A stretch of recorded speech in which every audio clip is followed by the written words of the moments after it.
নমস্কার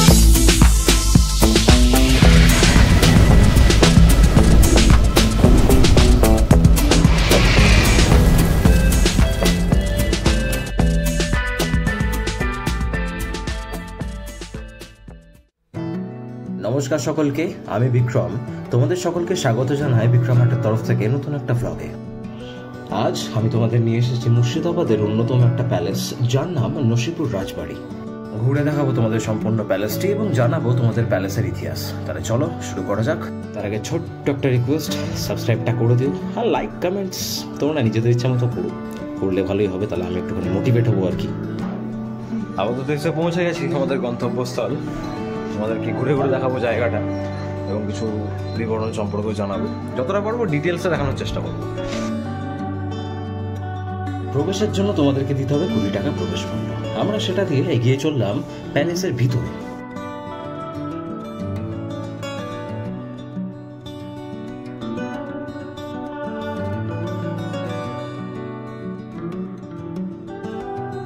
প্রবেশদ্বার দিয়ে প্রবেশ করার পরে আমাদের নজরে পড়ল একটু দূরে রয়েছে শ্রী হনুমানজির ছোট্ট একটি মন্দির।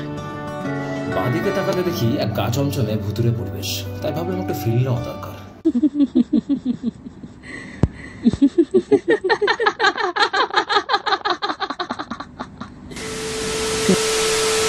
নসিপুর রাজবাড়ি ঢোকার মুখেই সামনে রয়েছে শ্রী শ্রী বজরংবলী প্রভু মহারাজ। নসিপুর প্রাসাদ ছিল দেবী সিংহের দরবার, যিনি নবাবী আমলে ব্রিটিশদের ব্যয় আদায়কারী ছিলেন এবং কঠোর কর্তৃপক্ষ হিসাবেও খ্যাত ছিলেন। আমাদের সাথে একটা ট্যুর গাইড আছে, ট্যুর গাইডটা আমাদেরকে একটা ইন্টারেস্টিং স্টোরি বলতে চলেছে, তোমাদেরকেও জানাবো ব্যাপারটা। চলো, এই টুপিটার পেছনে একটা গল্প রয়েছে, সেটা আমাদেরকে বলবে আমাদের বিখ্যাত, নামটা ভুলে গেছি ওনার, অঞ্জলি। বিখ্যাত অঞ্জলি। টুপিটার ব্যাপারটা অ্যাকচুয়ালি হয়েছিল, যে টুপিটা পড়েছিল তার নামটা বললাম না, নামটা জানে না তো এই জন্য বলতে পারলো না। টুপিটা রাখার পরে তিনি তাড়াতাড়ি আসছি বলে ব্যাক করে গেছে, কিন্তু যার পরে হেডশট খেয়ে মারা গেছে, তাই ফিরে আসেনি। সেই থেকে টুপিটা থেকে এইভাবে রাখা আছে। টুপিটা পরে থেকে একটা কথাই বলে, অঞ্জলি অঞ্জলি। গোটা ভিডিওতে আমি একটাই আওয়াজ শুনতে পাবো, সেটা হচ্ছে অঞ্জলি অঞ্জলি। তোমায় বলো গাইস, এই যে এই জিনিসটা এখনকার দিনে সে ক্যামেরা হোল্ডারের মতো লাগছে না? গাড়ি ফাড়িতে যেখানে লাগায় ক্যামেরা হোল্ডার, আগে এখনকার আগেকার যে গাড়ি ছিল ফানেল 50 টাকা 100 টাকা তেল। এইটি হলো রাজা দেবী সিংহের দরবার হল বা বিচার সভা।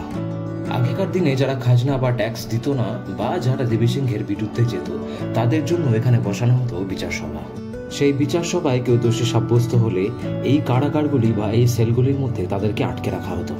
নসিপুর রাজবাড়ির ব্যক্তিগত জিনিসপত্র, ফরম্যান্স, সেই সময়ের কর আদায়ের সাথে সম্পর্কিত আইনি দলিল এবং অন্যান্য বিষয়াদি প্রদর্শন করে এটিকে নসিপুর রাজবাড়ি জাদুঘরে রূপান্তরিত করা হয়েছে। তবে এই রাজপ্রাসাদে রামচন্দ্রের একটা মন্দিরও রয়েছে, যা মুর্শিদাবাদ জুড়ে অন্যতম বৃহত্তম মন্দির। হলো এদিকের অনেক কটা শট হলো, এবার ওইদিকে যাই, দেখি ওদিকে কি পাই, নতুন নতুন জায়গা। ভেতরে আমরা ঢুকতে চলেছি আপাতত। এইটি হলো সেই সময়ের ফাঁসি ঘর। যারা দেবী সিংহের বিরুদ্ধে থাকতো তাদেরকে এখানে এনে ফাঁসি দেওয়া হতো এবং ঠিক এই ফাঁসির নিচেই রয়েছে একটা পাটাতন, যে পাটাতনের মধ্যে রয়েছে গুহা।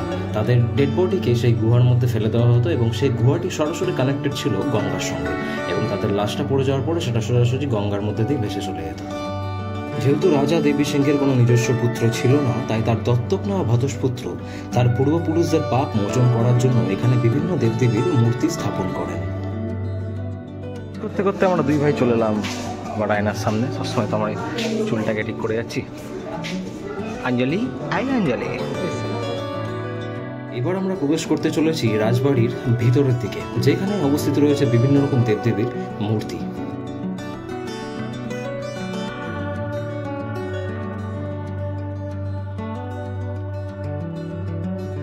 ডান দিকের ঘরগুলিতে রয়েছে বিভিন্ন রকম হিন্দু সংস্কৃতির দেবদেবীর মূর্তি। এইটি হলো যমরাজের মূর্তি।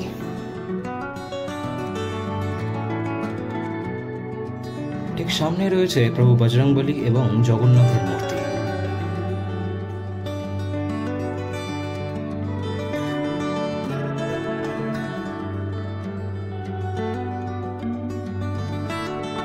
ঘুরে ঘুরে দেখা সেই অতীত বারংবার মনে করিয়ে দেয় সেই পুরনো কথা, সেই পুরনো ঘটে যাওয়া ঘটনা যা ইতিহাসের পাতায় সর্বদা রয়েছে, যা কোনোদিনই হয়তো মেটানো যাবে না।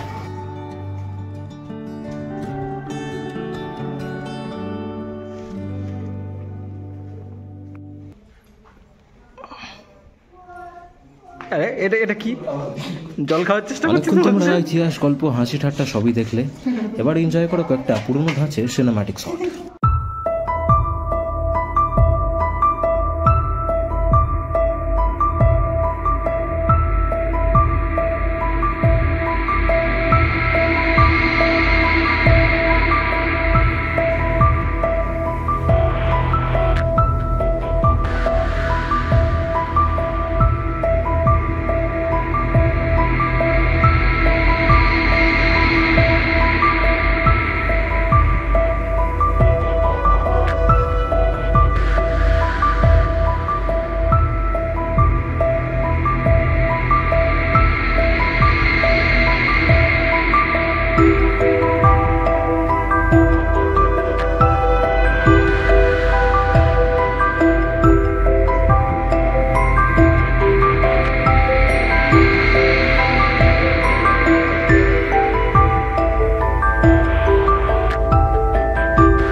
চারিদিক ঘুরে ঘুরে দেখছিলাম, হঠাৎ নজরে পড়লো ঠাকুরজির এই মূর্তিটি।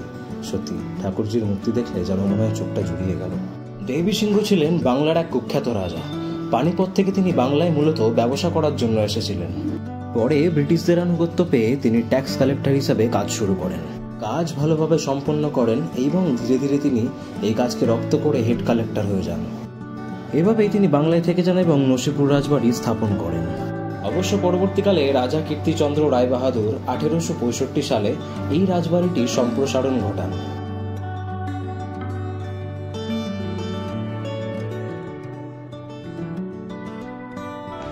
বিশেষ আয়না, নিজের মুখ দেখা যায় না। অবশ্য আয়নাটাই চোখে দেখতে পেলাম না।